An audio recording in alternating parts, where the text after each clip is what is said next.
сонсогч та бүхэндээ мэндийг дахин хүргэе. Дэлхийн монголчуудын эмжэл радио 88.3-аас 7 хоногийн даваас баасан гарагийн 20 цаг 10 минутаас хүргэж байгаа. Холболтол хов зогоо ураатай шашуу нэвтрүүлгийн 2025 оны 4 сарын 9-ний лав гарагийн дугаар шууд өргөд бэлэн боллоо. Студид хөтлөгч Цанцаа Амийн хариулагчаар Бархуу Гинчин Батнаар ажиллаж байна. Нэвтрүүлгийн хамтраалагчаар Аригта хадгалаа 100 сая эзэн болоорой хадгаламжийн урамшуул дайнд дахин зарлагдсан байна. За мөн баруун бүсийн барилгын материалын толгуур төв барилгачин худалдааны төв хамтран ажиллаж байна. Би зохиолчтой орой мэндийг хүргье. За бүгд орой мэндийг хүргье. Бацхад бэлэн үү? Билээ.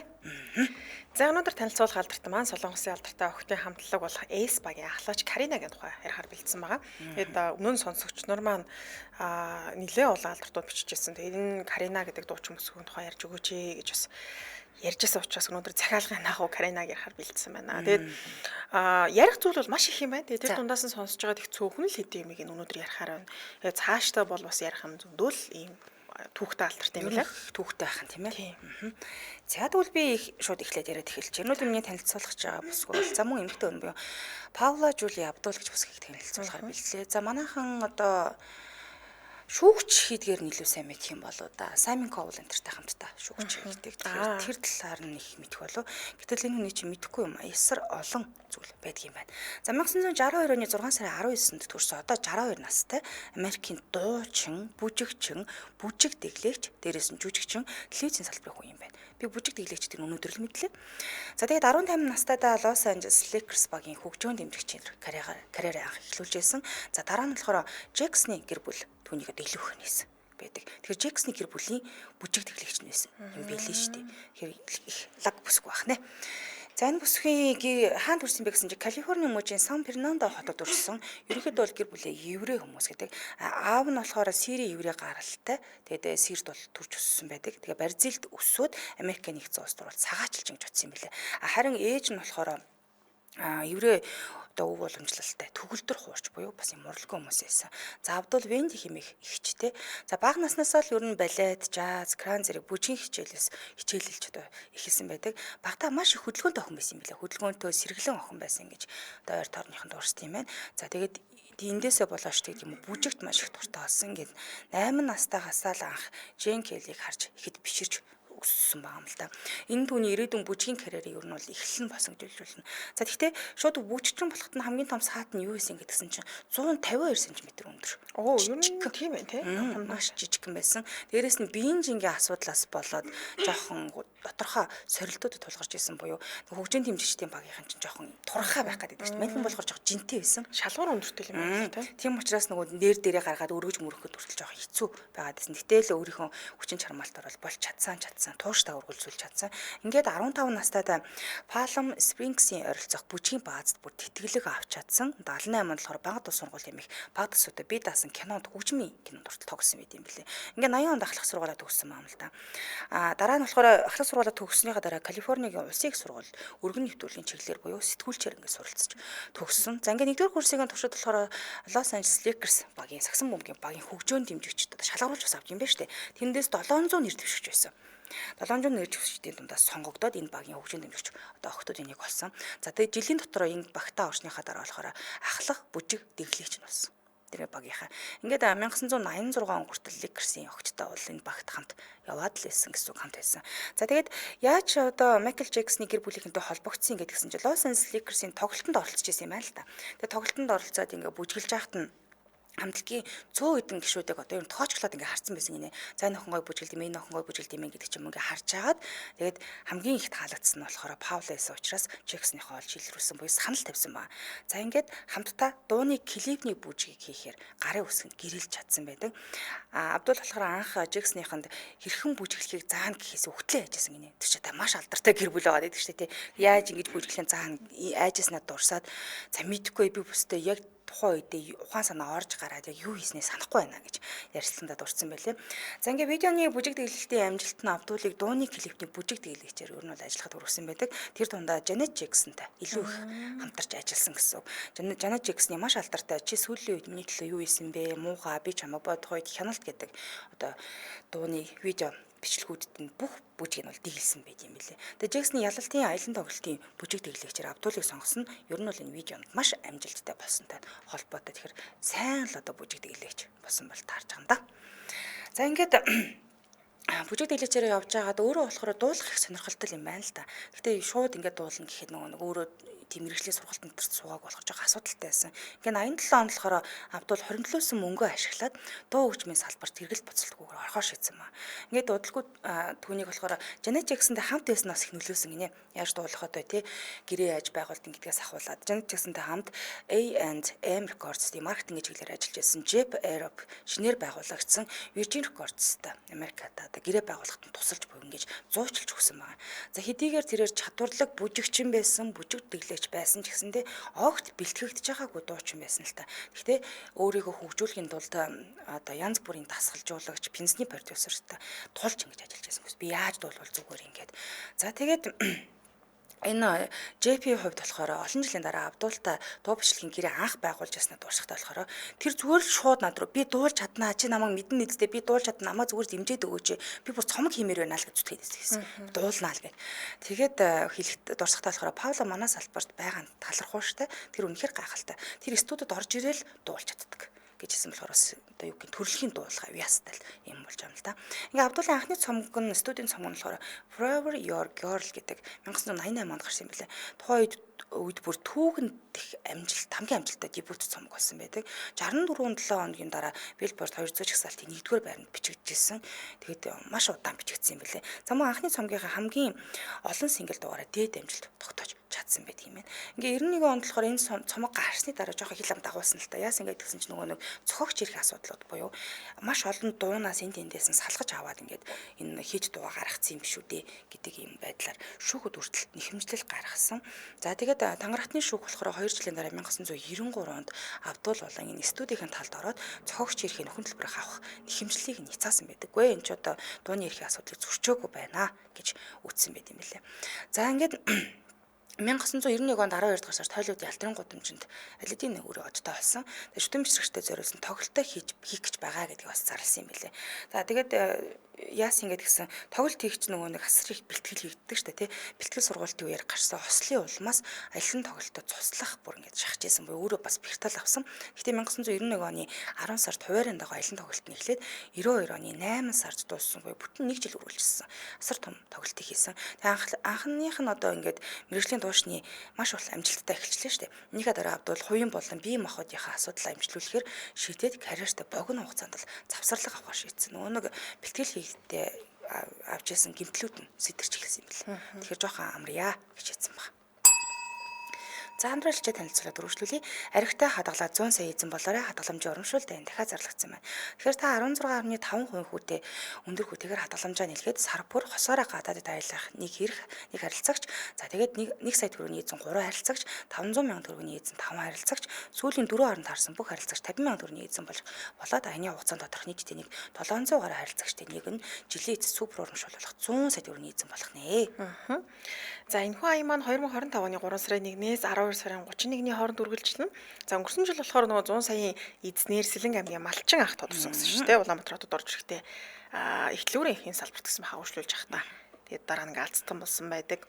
Зарим банкны хувьд ерөнхийдөө гол бидний анхаарах зүйл маань л нөгөө хүн өндөртэй байдаг шүү дээ. 16.5 гэдэг ч юм бол бусад юутэй бол харьцуулахад нэлээд айхтар өндөр юм билээ.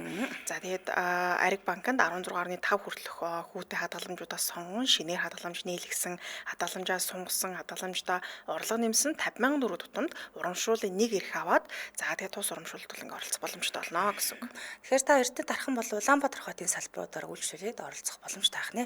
Холбоо туудсны дугаар 70 10 техник 70 10 техник гэсэн дугаар л холбогдорой. Сошиал хаяг нь 100 сая Ариг банк цэг хэмээн мөн Ариг банк цэг хэмээн гэдээ хайхад дэлгэрэнгүй мэдээлэл аваарай. Баярлалаа хамтран ажилласан Аригтай хадгалаа 100 сая эзэн болоорой хадгаламжийн урамшуул тань дахиад зарлагдсан байна. Баярлалаа. За үргэлжлүүлэн мэдээлэлээ хүргэе. За ингээд Fox одоо нэг Американ Idol цувралын 3 шүүгчдийн нэгээр 2002 оноос эхэлж оролцож эхэлсэн байдаг. Тэгээд юугаар ялгардаг гэхээр маш өрөвч сэтгэлтэй энэрэнгүй шүүгч, зөвлөгч гэдгээр магтаалыг хүртсэн юм билээ. Яг тэр нөө Саймон Коул ч өөрөө хатуу шүү дээ. Тэгэхээр Саймон ч нэлээд хатуу учраас юм зөөлөн хүн бас хажууд нь байхгүй ялахгүй байна тийм. Тэгээд Саймонтай харьцуулахад бол нэлээ ийдэг, эерэг байсан учраас оролцогчдын тоглолтыг бас үнэлж чаддаг байсан юм. Дэмжиж чаддаг. За тэгээд Коул шүүгчийн одоо арга барил нь болохоор олон залуу оролцсон ихчдийг одоо сэтгэлийг нь шархлуулах дуулдаг буюу шууд ингэ хэлцдэг шүү дээ. Дуулж чадахгүй байна гэд. Тэрийг нь мэдээд Абдул хиндэ маш их айжсэн гинэ. За болио энэ хүнтэй ч хамтарч ажиллаж чадахгүй мэн гэд санаа зовсондоо энэ цувралыг бүр орхиж гисэн гэж байгаа. За тэгээд энэ хоёрын санал зөрчилдөө нэлээд их болж исэн. За энэ сөргөлдөөд хүрдэг байсан ч гэсэндээ Абдулыг энэ цувралдаа шүүгч хэрэг бай, чинийг өргөжлүүлээ гэж хамгийн гол ятгсан хүн нь өөрөө Саймон Коул болж таарсан. Тэгэхээр гар нийлж ус ажилтдаг байсан байна. За ингээ 2006 онд Абдул X Factor шоуны 3 дахь цуврал шүүгч Коул, Sharon Osbourne, Lucy Walsh нартай зэрэгцсэн сонгож шалгалтын зочин шүүгчээр бас оролцсон байдаг. За тэгээд Абдулын менежер Дэвид 2009 оны 7 сард хэлэхдээ Los Angeles Times сонин бүхсэн ярилцлаганда за маш харамсалтай мэдээлэгч нэ тэр ахаад аялалд оролцохгүй яг шүүгчээр оролцохгүй гэж хэлсэн байсан.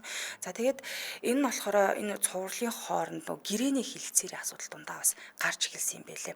Тэгээд 9 дахь улиралдаа Америк Айдалд буцаж ирэхгүй шүүгчээр ажиллахгүй гэдгээ баталсан байдаг. Тэгээд нэг улиралд 5 сая долларын орлогот байсан юм байлээ.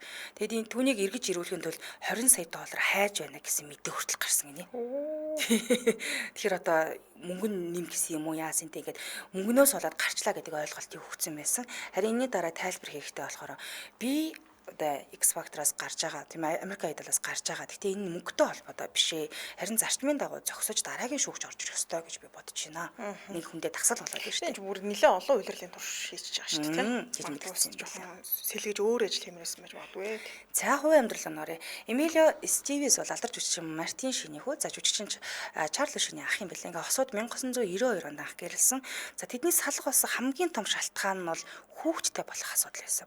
Яг тэгэхээр Паулогийн хувьд болохоор хүүхэдтэй болохыг хүсэж байсан юм байна. Хойлоо ингээ хүүхэдтэй болёо гэжсэн чинь Эмилио болохоор өмнө нь өөрийнх нь өөрөө нэг хүүхдүүдтэй байсан учраас дахиад хүүхдтэй болохыг огт хүсээгүй буюу үгүй би юу нэг хүүхдтэй болоход бэлэн биш байна гэдгсэн. Энээс үүдээд 1994 онд 2 жилийн дараа Ивн хайртайгаар бас 2 дэшигээ салсан байдаг. Ингээ 96 онд Абдул Брэд Бекерман хэмээх хувцсны бизнес эрхэлдэг бизнесментэй бас гэрэлсэн байдаг. Гэтэ богино хугацаанд буюу 17 сар л хамт амьдрсан. 1 жил гараа хамт амьдраад тэгээд 2 жилийн дараа тайлбар хэлэхдээ болохоор гэр бүлийн үл ойлголцол гэдэг шалтгаанаар салж гинэ гэдгийг мэдгдсэн байт юм билээ. Аль биесээр ахиж бол огт гэрлээгүй. За яг заримдаа нэг болцож байгаа өөр хүмүүст уулзчин гэдэг мэдээлэл нь гардаг ч гэсэндээ хувийн амьдралаа одоо бол маш их нууцлалдаг болчихсон. Өөрийгөө аз жаргалтай бие даасан карьертэй үнэнж бүсгүй гэж баян хэлдэг юм билээ. Нохоонд маш тууштай. Тэр дундаа нөгөө хөтөч нохоо байдаг шүү дээ, тий. Нөгөө сохор хүмүүсийг, хараагүй хүмүүсийг чиглүүлж явдаг. Энэ нохоог одоо нийгэмд одоо хамтраад энэ нохооны талаар сургалтуудыг оруулдаг ямар их хэрэгтэй вэ гэдэг талаар мэдээлэл өгөх үг тийм билээ. За тэгээд амтны арьсан үслэг идэл огт өмсдөггүй, дандаа хиймэл арьсан идэл өмсдөг юм билээ, үслэг идэл. За эрүүл мэндийн шалтгаан гэхээр 1980 онд гэхээр бүжгийн найруулагчийн хувьд бол асар их хөдөлгөөнтэй ер нь л ажилдаг. Тайзан дээр олон удаа унжсэн тайзан дээрээс тэг булчин шүрмөсөн сунах, нурууны жижиг гэмтлүүд бол 80 оноос хойш л ер нь аваад эхэлсэн юм билээ. Гэхдээ залуу байсан учраас тэрийг үл тоогоол ингээд яваад байсан маа л да. Гэхдээ 92 онд болсон чинь миний шившлэг нөгөө актер аялан тоглолттой шүү дээ, жил үргэлжилсэн. Энэ аялан тоглолтын хоёр онгоцны осолд орсон. Онгоцны осолд ороод хүзүү нугасандаа гэмтэл аваад хүзүү нугасны мис засал 15 удаа хийлгсэн байдаг. Тэр нэлээд хүнд гэмтэл авсан шүү. Тийм. Тэгэд онгоц нь яга осолдсон гэсэн чинь маш тайван нислэг болж байсан. Тэгээд жижигхэн онгоц юм билээ л те. Гэтэл генет онгоц нь хүчтэй дөргөөд газар дунсан юм билээ. Тэгээд энэ ослон түнд архаг өвдөлт үүсгэхэд цаашдын амьдралд нь байнгын асуудал болж үлдсэн гэсэн үг.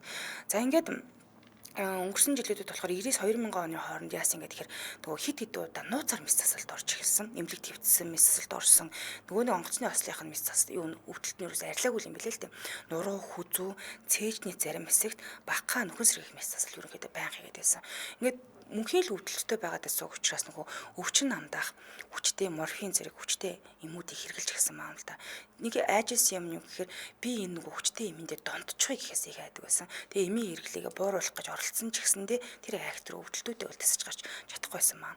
Ингээ 2000-ад оны үед болохоор нөгөө архаг өвдөлттэй олон жил амьдраад эхлэхээр сэтгэл зүйд их дарамт болд юм байл да. Байнга л би энэ өвдөд ингэсэн. Заримдаа сэтгэл санааны уналтанд орж байсан тухайга нийлэлтэй бол ярьд юм билээ. Гэхдээ эерэг байхад өөрөө тэндээсээ авж гарахын тулд нэлээ их одоо өөр зүйлийг хийдэг. Тэрний юм гэхээр физик имчилгээ аягүй хийлгсэн байдаг. Зүү төхөөнөр буюу уламжлалт имчилгээ бас зөндөө хийсэн. Тэгээ сэтгэл засал гэх мэтчлэг имчилгээ хийлгэж байсан байдаг. За тэгээд Америк Айдолоос гарсныхаа дараа өөрийгөө ирүүжүүлэхэд бүх анхаарлаа ер нь бол тийшээ төвлөрүүлсэн. Тэгээ эмийн хэрэглээг бууруулад илүү байгалийн аргаар одоо өвдөлтөө даван туулахыг оролдож эхэлсэн буюу дахиад йог хийж эхэлсэн байт юм лээ. Тэгээ эрүүл хооллож эхэлж байгаа, амралт, дасгал хөдөлгөөн гэд бүх юм хийж эхэлсэн. За тэгээд өвдөлтөөгөө тэмцэх биш одоо бол би түүнийг ойлгож амьдрахыг сурсан буюу одоо хүртэл өвдөлт найрлаагүй. Өвчнөдөө тэмцээл амьдарч байгаа гэсэн үг. За нэг актер Маргаан болсон. Маргаан ч яхад бараг л зодон болсон юм лээ. 2006 оны 4 сард болсон. 2006 оны 4 сард Павла Абдул нэг хувийн үдшилтэд оролцож байсан юм лээ. Одоо нэг бачууд ингээл үдшилэг хийдэг штеп. Оролцож байхдаа Марсель Блу гэдэг нэртэй эрэгтэйтэй муудалцсан яриг гарсан. Тэр үдшилэг дээр Бэверли Хиллсийн ойролцоо болсон маам л да. Тэгээд олон алтартнууд ирсэн нэг тийм баяр ёслолын арга хэмжээ болж исэн маам л да. Тэгсэн Паула болон энэ Марсель Блу хоорондоо тэр үдшилэг дээр нэлээд том маргаа өрнүүлсэн гэдэг хэрэлдэж эхэлсэн. Би бидээ дуугаа өндөрсгөөд нэлээд чангаар хэрэлдэж эхэлсэн юм аа л да.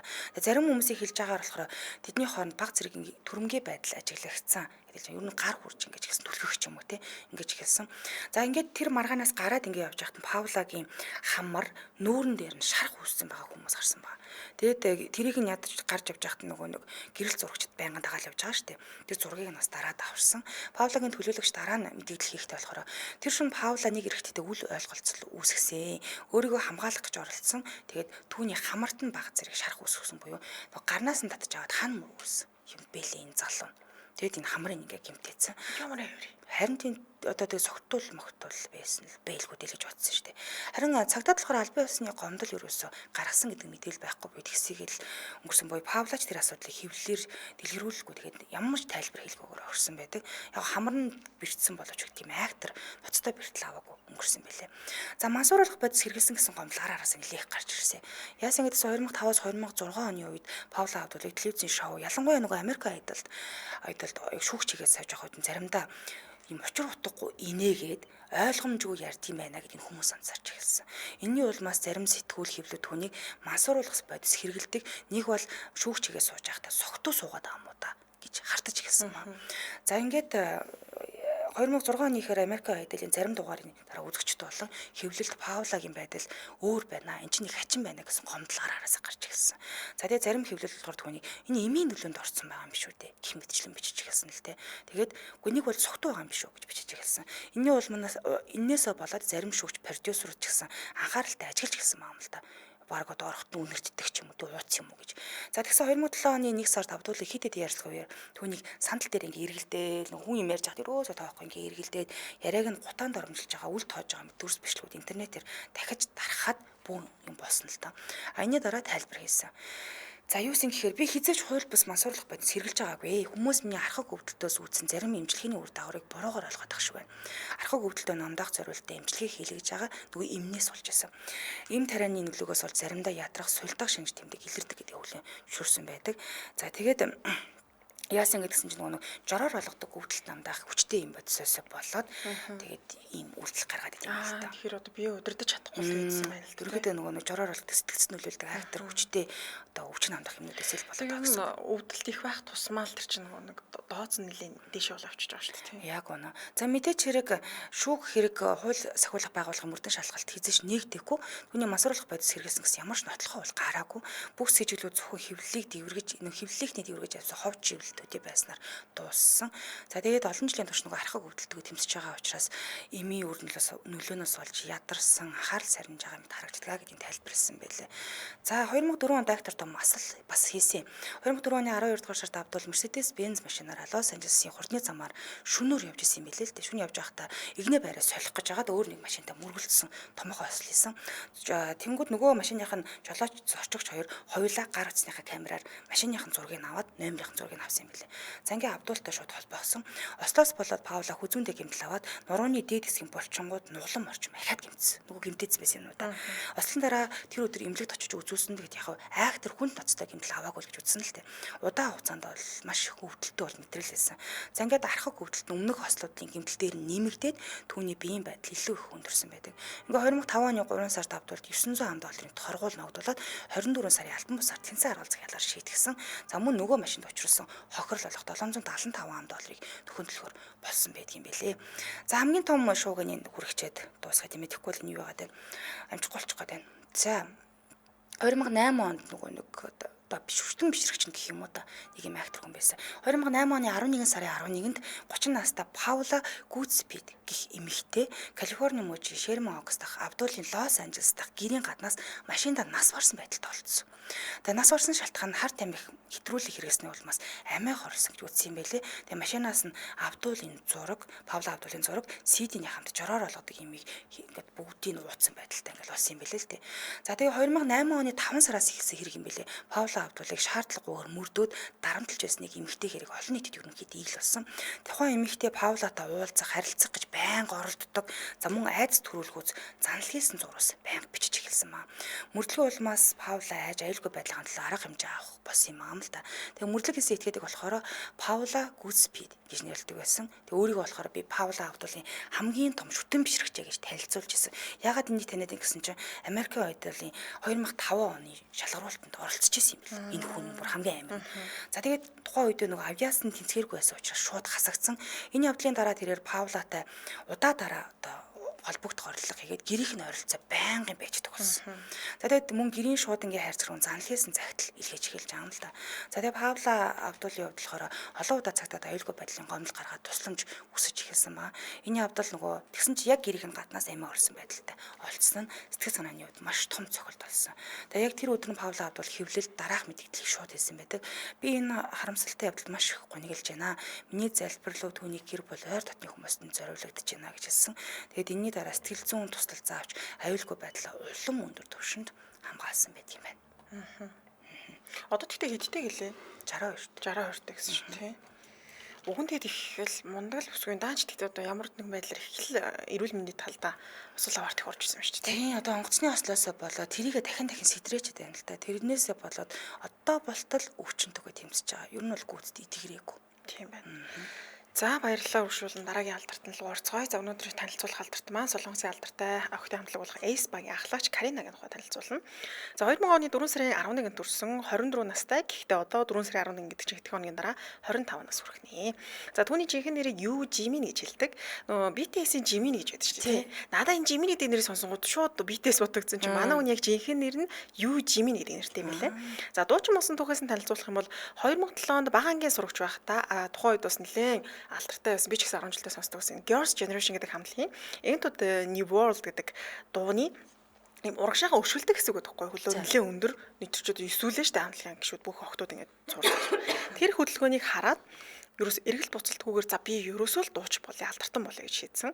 Тэгээ алдартан болох бол ерөөсөө түүний багын л мөрөөдлнөөс нь тэгээд дунд ахлах сургуульд байхдаа сургуулийн бүжгийн дууланд явдаг байсан юм билээ. Тэгээ нөө 2000 оны хулаад ч тэрүү илүү юм материал олдохоор гэхүү одоо нэг 1990 80 хэдэн оны алдартнууд багнасаа ярихаар чи бичлэг мэтлэг байдгүй штэ.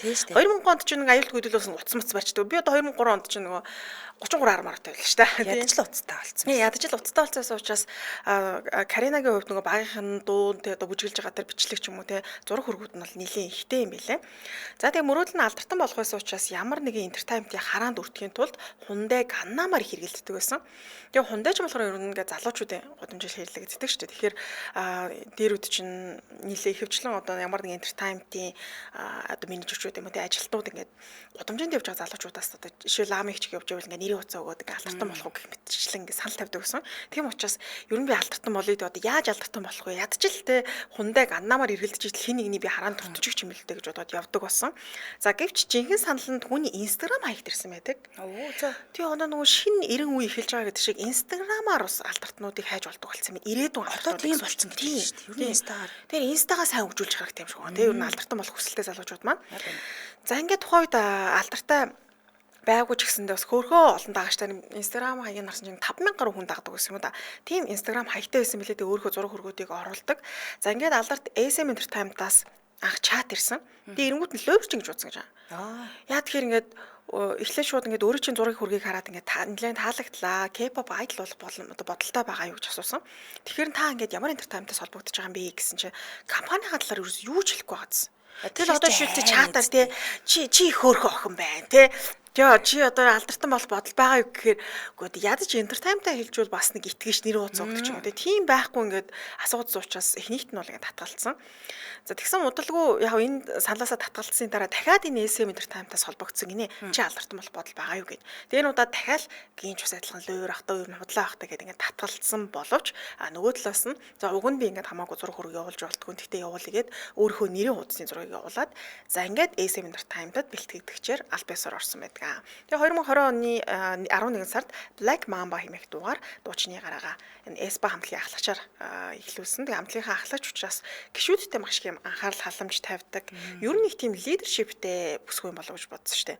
Тэгээд одоо жишээлбэл ганцхан хамтлагийнхаа гишүүд гэлтгүү арын ажиллаж за жишээлбэл онгоцны бодол дээр байлаа гэхэд чинь маш олон хүмүүс шавчж байгаа шүү дээ. Тэгэхээр хамтлагийнхаа гишүүд арын ажилтаас гадна одоо алдартай бичиж байгаа хүмүүс сэтгүүлч ингээл араараа л ингээл алхаа цаашаа ингээл нөгөө явж байгаа шүү дээ. Тэгэхдээ ингээ уунж мууч юм тиймэрхүү асуудал гарлаа гэхэд тэрэнд бас ингээл тусалдаг ч юм уу те.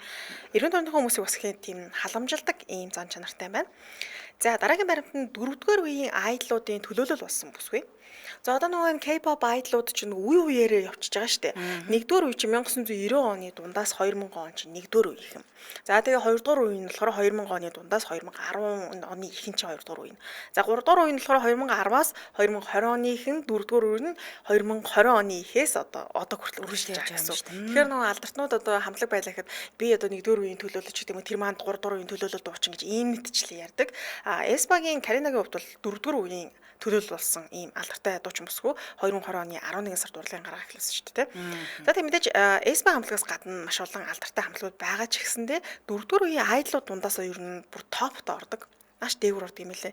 Тэгээ яагаад вэ гэж хагаадсан чинь яг л юм компьютер график ашиглаад нэг AI шиг царайг өртөрдөг гэх юм уу? Тийм, робот шиг. Жишээлбэл ингээд нэг юм компьютертэй ч юм уу зураг хүргэн зурчаад яг энэ одоо Каринагийн зургийг зэрэгтүүлээд тавихаар яг л юм компьютер тоглоомны нэг тийм дүр шиг харагддаг гэхүү. Яг AI шиг харагддаг юм лээ. Тэгэхээр юм бодит ертөнцид баймаар дүр төрхтэй гэж. Ёстой энэ гэж харагдаж нэг зурцсан зурагч юм шиг тий. Тэгээ концепт нь өөрөө тийм байлээ. Яг нөгөө өдөөж хараа өөр ертөнцийн ч юм уу тий. Концепттэй учраас илүү устыг харагдуулдаг байх л та тий.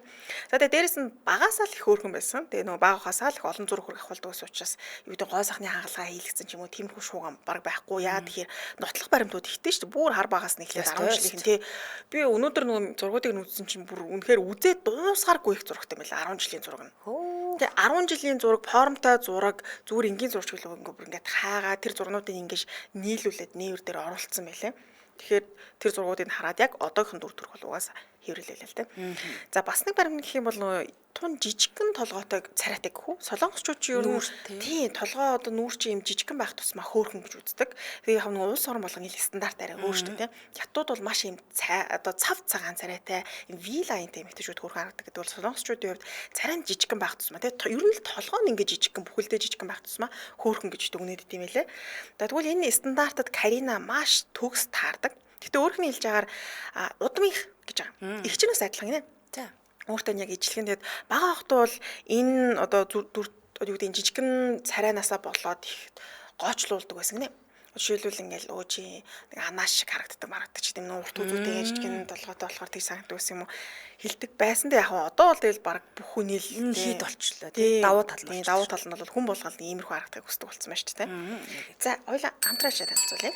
За баруун бүсийн барилгын материалын тулгуур төв барилгачийн худалдааны төвийг танилцуулъя. Тэгэхээр баруун бүсийн барилгын материалын тулгуур төв болох барилгачийн худалдааны төв нь 28,000 м2 бүхий 3 блок, 7,000 м2 дулаангүй дагуулга бүхий баруун бүсийн хамгийн том барилгын материалын заах байгаа юм. Тэгэхээр барилгачийн худалдааны төв А болон Б блок 2022-2025 онд тус ашиглалтанд орсон. Дотроо зоогийн газар байна, опус үйлчлэгийн талбайтай, 5 тухтай орчинтай, 1.5 тонн ачааны левттэй давхар бүрээрээ төрөлжсөн юм зах байгаа. За тус төвд болохоор 200 талаас 300 байгууллага хувь хүмүүс ажиллаж байгаа. Дээрээс нь 10,000-аас 12,000 гаруй нэр төрлийн бараа материал худалдаалагдаж байгаа юм байна.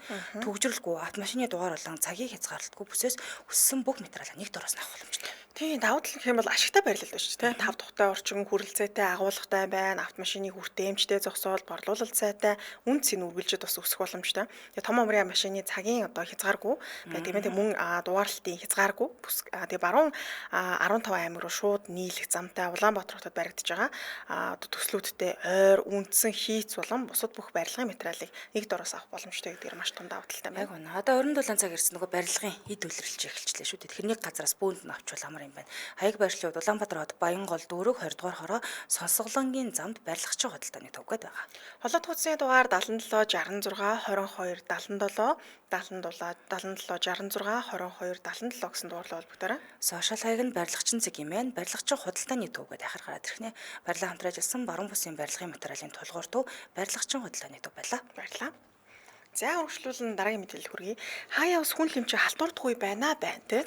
За 4 жилийн турш бэлтгэгдсэн. Тэгээд нэг өдрийнх нь хуваарийг сонирхуулах юм бол яг алтартан болохоос өмнө гэсэн үг шүү дээ тий. Өглөө 9 цагт ингээ фитнес дээр очтой юм байна л да. Тэгээд дасгал хөдөлгөөний хийж байгаа дараа нь entertainment руугаа яваад ингээ бэлтгэл хийдэг. Тэгээ баг энэ нь ингээд орой 22 цаг хүртэл үргэлжлэнэ.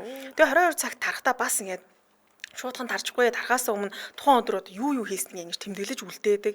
Тэгээ яг солонгосчууд тийм байдаг шүү дээ. Жишээлбэл одоо нэг манай дарга байлаа гэж бодъё л да би одоо нэг тимжаанч гэдэг юм даргатай байлаа гэж би төрүүлж ажиллаас тарж болтгүй байхгүй айгүй хэцүү дарга тарахгүй болохоор би тарж болохгүй. Тэр даргыг тарахыг хүлээгээл иймэрхүү байдаг шиг тийм солонгос бас нэг тиймэрхүү мэт тийм нөгөө өөр одоо бэлтгэгдэж байгаа хүүхдүүд тарахгүй байгаадах юм бол за төрүүлээ явчих нэг ажил гүч юм шигтэй нэг тийч харагдах гэдэг. Тиймээс учраас тарахтаа бас их л тийм бодож ижил тардаг байсан гэж байгаа. За тэгээ тэдний бэлтгэлийн өрөөний хаалга ийм дундаа нэвт харагддаг хэсэгтэй байсан гинэ. Яг юм шилэн мөртлөө юм нэг уусгаад наалт наачдаг шүү дээ тий. Тэгээ дээр дороо наалтай голоор нь болохоор ингээд доторх нь тэр чигээр харагдах ийм хаалгатай байсан юм байна. Эд одоо хамт бэлтгэгдэж байгаа хүүхдүүдээс ингээд нэг нэгээрээ хаалга мандаг. Манад юу гэдэг вэ гэхээр бэлтгэлийн багш байдаг гэсэн байсан гинэ. Тэгээ тэр хүн яг нэг түр гараа явчингууд хэдэж бид нар ч гэсэн биеийн тамир дээр та нарт ингээд 100 сунаа гэж юм яг 100 сунаадаг шүү дээ тий. Гарч явангууд нэг юм хайлт нэг хийж байгаа тий. Яг оржингууд нь 99 мөрөсгөө сууж байдаг ш. Яг тэрэн шиг үгүй бас нэг орой 22 цаг хүртэл бэлтгэл хийж байгаа юм шиг нэг амармаар ч юм уу нэг хальт нэг жоохон дуу кимээр санагддаг учраас нэг нэгээр ингээд мандаг байсан гинэ.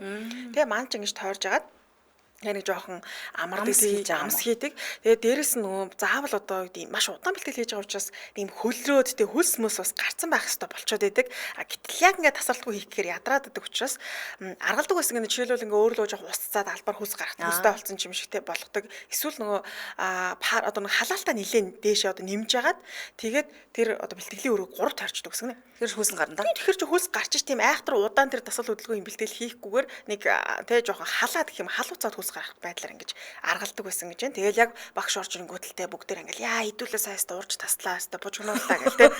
Хурж хөлсмөсөө арчаал тэ тухмхны хөлсөө арчаал. Ийм байдлаар бас бэлтгэл хийдэг байсан тухайга хуваалцсан байлээ. За тэгээд үүнээс гадна үүрээр дотуур байрнаасаа зүхтж исэн гинэ. За тэгээ дотуур байр гэхээс яг дотуур байр юм да одоо бэлтгэгдэж байгаа бэлтгэгчид нар ч ингээд хамтдаа байдаг. Гэхдээ эдрийн нөгөө нэг яг тусад нь ингээд байлгачгүй заавал ингээд юм хариуцдаг багштай юм дасгалжуулагч нь цуг байдаг байсан. Тэгээд нэг өдөр л яг бодож л тээ хамтлагийн гишүүн нөгөө Винтер гэж байдаг. Винтертэй хамт хоёулаа ерөөсөө юу яа камжаатан эдья үүрээр зүхтах ч юу яхав тээ гарчаад ирэх гээд байгаа юм шүү. Өглөө бол угаасаа одоо фитнестэй яваад тэр яг л хуваарийн дагуу одоо явах хэвээр. Гэтэ яг тэрнээс өмнө хальттэй тэр нөгөө хамт байгаа тасалжуулагчид мэддэггүйгээр нууцаар гараад хоол идчихил гэсэн юм төлөвлөгөө боловсруулсан гинэ. Тэгсэн ядж яхад нөгөө их чинь яг гарах тэр өрөөний үүдэнд ингээ байдаг. Өрөөнд унтдаг. Тэгээ тийм учраас ингээд гарахаар мэдэгдчих гээд. Тэгээд яг хоёулаа тус тусынхаа өрөөнд орчвол нөгөө төлөвлөгөөнийхөө дагуу те одоо унтчих юм бол гараа симэрхэн гараа. За ингээд нөгөө Винтергээд хамтлагийн гишүүн ажиллаж за ерөөс ихч унтцсан юм шиг байна гэд. Ингээд Каринагийн өрөөрөө орсон. Тэгээ Карина яг нөгөө унтахаас гэж үгэнд бодоогүй юм байл л дээ. Унтахгүй одоо гоё хоол идэн камжаатаа идэн гэж бодож байгаад унтцсан юм гинэ. Тэгээ нөгөө Винтер орж ирээгүй чи чинь сэрээ чи хүүе ихчээ сэрээ чи хоёулаа гарч нэг камжаатаанаа идья гэд. Тэгээ яг тэнгуут нь шууд би унтаагүй шүү дээ гэж босоод ирсэн. Яа тэгэхээр нөгөө тэгдэг те яг ингээл аав ээж нараас те зургал үзэл ингэ сууж хатаа зүрмэглээд унтаад байдаг шүү дээ. Тэгсэн мөртлөө ингээд салгаар гэрсээ солих гэргүй наад чи үзэж байгаа. Яг тэрэн шиг тийм болж исэн тухайгаас дурсаж ярьсан байлаа. За ингээд энэ хоёр маань үүрээр одоо тэр байрлаж байгаа байрнаасаа зүхтаж гараад Камжаатан 24 цагаар ажилладаг. Камжаатан ч одоо нөгөө юу юм да. Гахаан махта юу л шүлүүлүү. Шүлээд ямар ч Камжаач одоо төмс шүү дээ. Тийм төмстэй шүлтэй л тийм хоолой дээ. Идгээр явсан. Тэгээд харанхууд энэ ч үүрээр гарсан учраас харанхууд очиж идчихэд тэгсэн идэж байгаа хооронд нь баг нөгөө солонгосчууд нэг юм цуварч юу гэдэг нь хоолуудаа ингээд сэтээр арай өөр дэглээ шүлтэй ангууд шүлэн жоохон үлдэнгүү тэрэн дээр нь будаасаа тэрийгэ будаатай ургуулгууд ингээд түлж мүлээд идээд ш. Яг тэгээ будаатай ургаа идчихсэн чинь гадаа нь бас нар мандаал тэгэл манай хоёрт үнэхээр тийм гоё мэдрэмж төрүүлсэн гэсэн. Нууцаар гоё хоол идэж гин тэ гадаа нар манд чинь тэ ямар гоё мэдрэмж вэ гэж тухайдаа бодож исэн. Тэгээ одоо л яхав сайхан дурсамжлал юм да алдартай болсон ч хүснэр юм хүмүүс идэж ууж болж шүү дээ. Тэгээд дасгалжуулагч хичээхийн үед бол тухайн үед нь мдээгүй л өнгөрсөн гэж хэлээд ихтэй би бодсон. За одоо жишээлбэл би нэг нэг хамтлагийн 4 охиныг ингээд би харж ханддаг те менежер нь байлаа гэж бодъё л доо. Би ч гэсэн хүн шүү дээ. Тэгээ нэг өрөө нь нэг шүнжэнгөө хяныг гэхэр чинь бас ядран тэгэхээр магадгүй юм тийм шүү дээ. Тэгээ зайлвал бас энэ хэд маань бас нэг ганц хоол идээсэй гэж бодоод өнгөрсөн ч байж магадгүй. Мдээгүй юм шиг царайлаа. За үүнээс гадна нэг хэсэг бас заримганд орсон гинэ. За тэгээ заримганд ороод яах вэ нөө тэр үед чинь гитарын одоо нөгөө гитар сурдаг бэлтгэл бас хийдэг байсан. Тэгээ яаж нууж иддэг байсан бэ гэхээр гитарынхаа уут тэгээд нөгөө урдаа хөгжмийн ноото ингээд тавьчаад тэг яг одоо нэг сүнд ингээд хаалт үүсгэж байгаа юм л да заримгаа идэх те. Тэгээд заримгаа яг ингээд нэг өдөр идэх санаатай юм нөгөө том савтай байдаг штэ ингээд халбаар зоож иддэг. Яг тиймийг аваад ингээд тэгэл халбаа зоосон чинь нөгөөч гин дөрөнд ороод тусна. Тэгээ тэнгууд сандраад нөгөө юу гэдэг гитарныхаа уут руу шууд чулуутцсан маа. Тэгээ чулуудаа гитараа бариад ингээд юу ч болоогүй юм шиг ингээд царайлсан маа. Тэгтээ бодоод үзэхээр ингээд мэдгцэл юу гэдэг тийм айхтар хурдан бол хийж чадахгүй шүү дээ. Хүнтэй одоо нэг юм шидээ. Тийм том савтай заримгийг те ингээд тийм хурдан хийнэ гэж бол флаш шиг хийнэ гэж бол аахгүй шүү дээ. За ингээд яг нөгөө нь жоохон гимгүү царайлаад нэг анзаарахгүй өнгөрчих болов гэсэн чинь нөгөө их чинь заримгийг нь хурааж авч ийсэн гэсэн байна. За тэгээд бас нэг өдөр дуучин маань гадаа зураг алттай явж ийсэн гинэ. Тэгсэн нэг юм хоёрыг ахмаг насны ажмаа л юм да хоёр их ч ингээл бичлэгийг хийгээл ингээл тэгээ нөө хажууд нь чинь алдартай учраас бага хамгаалагч нартай тэгээ хамгаалагч нар чинь зарим тохиолдолд нэг юм юу гэдэг баг ин хүн дайрч майраагүй нэг хүнгүй газар хүртэл айгу сүртэй хамгаалаад байдаг хамгаалагч нар байдаг гинэ бүр анхаарал татаатай тэгээ нөө хоёр ажмаа ингээл бичлэг хийгээд гар хууя та хоёр болохгүй шүү гэж зураг хүргэн авч болохгүй шүү гэдгсэн чинь нөгөө хамгаалагчаас нөгөө хоёр ажмаач асуусан гинэ энэ хийн гэж асуусан гинэ. Тийм тэгэхээр нөгөө хин гэдгийг ч мэдэхгүй зургийг нь аваадсан гэсэн үг. Тэгэхээр яг нөгөө маш олон одоо хүмүүс ингээ хамгаалаад гар бодвол алдартай юм байна те. Зургийг нь авчи дараа нь үр хүүхдтэй одоо манай охин ч юм уу мэдэж магадгүй штэ л гэж бодсон юм шиг байна. Тэгээ нөгөө дууч хүмүүс асуусан гинэ алдартай юм уу чи яасаа хөөрхөн охин бэ гэж хэлсэн. Тэгэхээр нөгөө баярлаа гэх. Тэгээ дараа нь нөгөө хамгаалагч хахтаагүй би танд хэлсэн штэ зүгээр бай гэж хэлсэн штэ зүгээрээ гэж хэлсэн штэ. Тэгээ нэг сүртэй те тэр хоёрыг аяа хамгаалаад ингээ тэгээдсэн чинь нөгөө хоёр нь үндэ таних ч юм уу зүгээр л нэг юм зургийг авч ирсэн хоёр ажим ууж таарсан гинэ. За дараагийн баримт нь хайр дурлал руу орцгоё. Өнгөрөөч 2024 оны 2 сард жүжигчин Ижэөгтэй үргэлж байгаа гэх мэдээлэл цацагдсан. Тэгээ тухайн үед тухайн оныхоо 1 сард Миланд болсон загварын шоугаар энэ хоёр анх танилцсан билээ. Яг тэр нөгөө танилцсан үеийг нь бичлэг бас YouTube дээр нэлээх байсан. Тэгээ ойрын их сурвалжийн мэдээлж байгаагаар тухайн загварын шоун дээр биетэй анхны хартаар дурлсан гинэ. За мөн тэдний болцож байгаа зураг ч гэсэндээ бодлого мэдээ болоод цацагдсан. За тэгээ тэд загварын шоунаас эргэж ирээд сүүлдээ болцож эхэлсэн гэнэ сүүлдээ өнөөдөр Миланд танилцсан гэсэн үг шүү дээ тийм өмнө нь бол нэг тийм одоо уулзч учирч байсан юм бол байхгүйсэн. Тэгээ дуучин бүсгүй хувьд хамтлагийнхаа гишүүдтэй хамт амьдардаг байсан учраас хэвчлэн найз залуугийнхаа гэрт болцдог байсан гэсэн мэлээ. Тэгээ түүнчлэн дуучин бүсгүйг суулгаж өгөхөд машины хаалга нээж байгаа зураг нь бол дэлгэгдсэн боллоо. Буюу одоо нэгсэндээ бүр баттай болсон гэх юм уу тийм. Зураг хүрэхтэй байж ижил бас тийм болно л доо тийм. За тэгээ дуучин бүсгүй өмнө нь таалагддаг залууга нэрлэхтэй гадаад үр төрхөөс илүү би зан ашиг хардгаа хар үстэй гоё нэмсгэлтэй том гартай 180 м-ээс өндөр дээш өндөр тэгээд цэнхэр өнгө маш гоё цогтой ийм залуу байгаасаа гэж боддог гэж их детальжилж хэлсэн юм байна. Тэгсэн чинь солонгосчууд хүүе яг тэрэнд нь таарсан залуу юм шүү дээ. Харин тийм юм ярьжсэн өндөр залуу байна тийм нэлээд өндөр. За ингээд жүжигчин залуугийн энтертаймтаас нь бие биенээ таньж мэдэх одоо шатн дээрээ байгаа буюу үерхж байгаа нь үнэн гэдгийг албасаар баталсан. За тэгээд түүний найз залуу 1998 оных түүнээс 2 насаар ах дуучин бүсгүй 2000 оных штэ. За гэсэн хэдий тэд нэг удаа үерхээгүү ерөөсөө үерхлийнхэн мэдээлэл цацагдсанаас хойш 5-7 хоногийн дараа салцсан юм лээ. Оо. Тэгээд яагаас салцсан бэ гэсэн чинь дуучин бүсгүй ч гэсэндээ жүжигчин залуу тэ найз залуугийн сошиал хаягч гэдэг юм хаасаагүй маш их сүрсдэгдлүүд бичигдсэн. Тэгээд шүүмжилсэн тий хоёулсан дургуйч тий тэгээ харьяа энтертаймтынх нь урд одоо хүртэл ингээ эсэргүүцлийн машин явуулсан байна л да. Тэр машин юу вэ гэхээр нэг юм зурагттай тэгээ тэр зурагтан дээр нь одоо фэнүүд нь үгээ бичээд тэгээ тэр машин ингээл энтертаймтыг нь тойрол ингээл эсвэл тэр урталт нь ингээд эсэргүүцэл гээд ингээд байж байгаа. Одоо портер дээр нэмдэлээс тавьсан гэхэд арга илүү ойлгомжтой байна. За тэгсэн чинь тэн дээр юу гэж үтсэн бэ гэхээр Карина чи фэнүүдээс уучлалт гуйхаас илүүтэйгээр 7 жилийн турш хичээж исэн өөрөөсөө эхлээд уучлалтгүй чи өөрийнхөө ирээдүйг сүйтгэжлээ шүү дээ. Чи өөрөө те. Чиний бүх хичээл зүтгэл чиний үерхлийн мэдээнээс болоод үгүйсгэж байна. Одоо багчаа ханж гин үү гэд нэмж хэлдэхтэй. За чи пенүүдээс урвахаар шийдсэн юм уу? Биднээс уучлалт гуйхгүй бол альбом чинь зарагдахгүй, тоглолтын чинь тэгээ үзэгчдийн суудал хоосрох болно гэж сүрдүүлсэн юм байна. Гэхдээ ямар ч нэг хүнтэй өргөж болохгүй болж гинөө тэгээд. Харин тийм бид тэр энэ ч арай худлаа байлгүй дээ гэдгсэн чинь нэрээ тэр яг дэлгэцэн дээр ингэж тавьсан байлээ. Тэгэхээр одоо үнэхээр л үерх. Гэхдээ одоо юу гэмдэ биднаас ингээд чи урвлаа, тэгээ нүүр буруулчлаа гэсэн байдлаар буруутгасан байлээ Сонин тийм. шүү дээ. Насаараа ганцаараа ингэ явуулах гэдэг юм уу яа. Мэдгүй тэгээд удалгүй Карина Фенудесээ бүр ингээ өөрийн гараар битсэн цагтлаар альбиосод уучлалт гуйсан. Тэгээд нэг удахгүй найзлуугасаа салсан гэж байгаа 5-7 хоног л өргөсөн гэсэн үг. Тэрнээс өмнө бол мэдээ гарсан сошиал гэсэн үг шүү дээ. Дарамтлуулж байгаа салц юм биз дээ. Бараг л тийм юм уу да. Тийм Тийм. л. Солонгос ч тийм шүү дээ. Өөрөө соёл нь тийм те. Өөр улс оромч нэж арай өөр л байгаа л да. Ихэвчлэн дуртай аялал нь ганц бие байхыг илүүд үздэг. Тэгээд хин нэгэнтэй уулзч учрахт нь хүртэл те. Ер нь хувийн амьдралд нь хүртэл солонгосчууд л нэлээх орооцолддог тийм талтай байгаа гэдэг шүү дээ. Яа сонирхолтой л юм. Эцүү чимдаа нэг бодлын те. Уус таяар амьдралд нь орж ирээд ахчих чи. Оо хэцүү. Тэгээ сөрөг сэтгэлдлүүдийн би бас хайж болж уншсан чи айхтар л юм битсэн байлаа. За баярлалаа түргээ нэвтрүүлгийн өндөрлөлийн студид хөтлөгч Ханцаа Амийн хариулагчаар Борхогийн чин Батнаар ажиллалаа. Нэвтрүүлгийн хамтраалагчаар аригтай хадгалаад 100 сая эзэн болоор хадгаламжийн урамшуултай дахиад зарлагдсан байна. Мөн баруун бүсийн барилгын материалын толгойр төв болох барилгачийн худалдааны төв хамтран ажиллалаа. Үргэлжлүүлэн амар цаг нэвтрүүлэг аван сонсорой. Түр баяртай. Баярлалаа. Баярлаа.